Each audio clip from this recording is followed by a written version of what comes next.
Shalom, irmãos e irmãs, que o soberano de Israel abençoe você.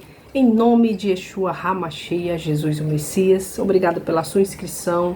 A você que é nosso inscrito, ou você que não é inscrito ainda, eu convido você a clicar aqui embaixo na opção inscrever-se, acionar o sininho todas e ficar sempre por dentro dos nossos conteúdos. Eu trago para vocês sempre estudos bíblicos, certo?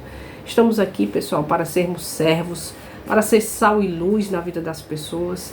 E esse é o maior chamado que Deus quer para a sua vida.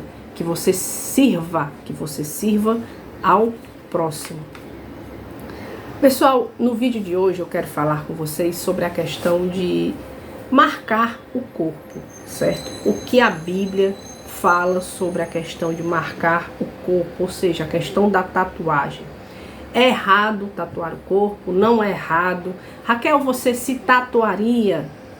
Não, sendo bem sincera, não, eu não me tatuaria, como nunca me tatuei, certo? Até antes da minha conversão. Mas também não estou aqui jamais julgando quem se tatuou, certo?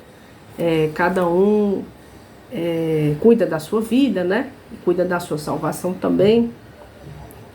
Mas o que a palavra de Deus fala sobre isso? Bem, inicialmente, lá no livro de Vaikra, ou Levíticos, que inclusive Levíticos significa acerca dos levitas, é um livro de muitas ordenanças divinas, certo?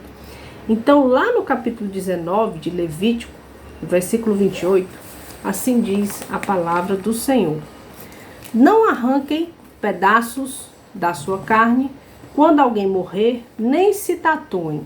Eu sou Adonai. Adonai significa o Senhor. Então, pessoal, é o seguinte, nas antigas religiões pagãs, as pessoas que tinham tatuagens, elas tinham no seu corpo por uma questão de, como se fosse um amuleto da sorte. Era como, assim, deixa eu explicar melhor, era como se a pessoa com a tatuagem, ela estivesse protegida, entre aspas, a determinado Deus, um Deus pagão.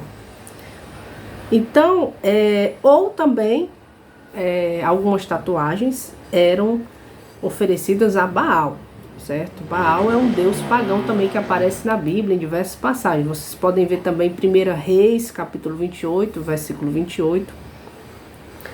Então, muitas vezes, a questão de marcar o corpo era devido a essa prática que eu falei para vocês, né? Aí, assim, vamos agora fazer um parêntese sobre isso. Por exemplo, eu tenho duas amigas que elas têm tatuagem, certo? Falo com elas, são amigas mesmo, assim, já de muito tempo. E aí ela diz: Raquel, eu me arrependi de fazer, certo? Hoje eu não faria mais. Mas assim, eu também não tenho condições de tirar, condições financeiras de tirar, porque é um valor um pouco alto. Aí assim, elas me pediram, né, assim, um conselho, né?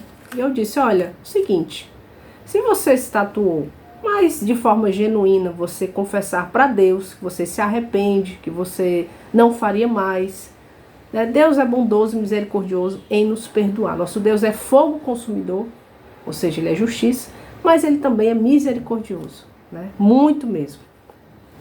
Então eu aconselhei que elas, né, se confessassem para Deus, já que elas tinham confessado para mim que tinham se arrependido. Eu também disse assim: eu acho que se você de forma genuína se arrepender, né, eu acho que você pode falar para Deus que você se arrepende, que você não faria mais. E caso algumas pessoas tenham, por exemplo, se tatuado, perdão por esse barulho, que estão fazendo uma reforma, pessoal, aqui em cima. Eu moro num apartamento e às vezes acontecem essas coisas.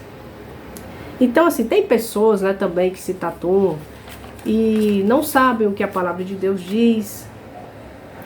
E lá em Atos 17, versículo 30, diz que Deus não leva em conta o tempo da ignorância. Em 1 João, capítulo 1, versículos de 7 a 9, diz: se confessarmos os nossos pecados, Ele é fiel e justo para nos perdoar e nos purificar de toda injustiça. E também fazendo aqui uma observação, o livro de Levítico, ele está no Pentateuco, na Torá. E tem muitas pessoas que acham que nova, antiga aliança, o Velho Testamento, né, como alguns chamam, foi como se fosse anulada, né? Não, o fim da lei é Cristo, a lei foi abolida, estamos na graça e tal. Pessoal, deixa eu esclarecer uma coisa. A finalidade da lei foi para Cristo. A lei não foi anulada, certo? Até porque Yeshua disse, eu não vim para abolir a lei e nem os profetas, mas para cumprir. Ele disse desta forma. Então, de maneira alguma, a lei foi abolida. A lei não foi abolida. A lei é eterna, certo? Os mandamentos de Deus também são eternos. E, inclusive, essa questão de Antigo Testamento e Novo Testamento, essa divisão, veio da Igreja Católica, do Concílio de Nicéia, lá por Constantino. E foi feito justamente isso para poder distorcer a palavra, invalidar os mandamentos de Deus, né? E desviar muitas pessoas da verdade. Como está em João 8,32. Conhecereis a verdade e a verdade vos libertará.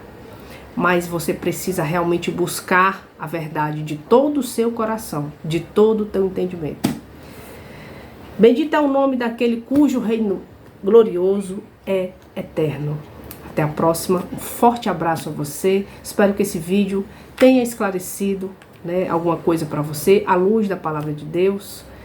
E é isso. Deus é sempre misericordioso, mas Deus também é fogo consumidor. Que possamos nos arrepender dia a dia dos nossos erros, das nossas transgressões, né? Que possamos olhar para dentro de si, não só com relação ao assunto que eu trouxe hoje, mas com relação a muitas coisas, né? Muitas pessoas julgam as outras, muitas pessoas eu vi pessoas chamarem outras, inclusive, por exemplo, de mendigas, né? Eu quero até dizer para essas pessoas, você sabe qual é a maior pobreza? A maior pobreza de uma pessoa não é a pobreza material, não. A maior pobreza de um ser humano é a pobreza espiritual. A maior pobreza de um ser humano é você olhar para ela e ver que dentro dela só possui trevas, que nela existe ausência de luz. Essa é a maior pobreza espiritual. Que Deus abençoe você. Até a próxima. Shalom, shalom.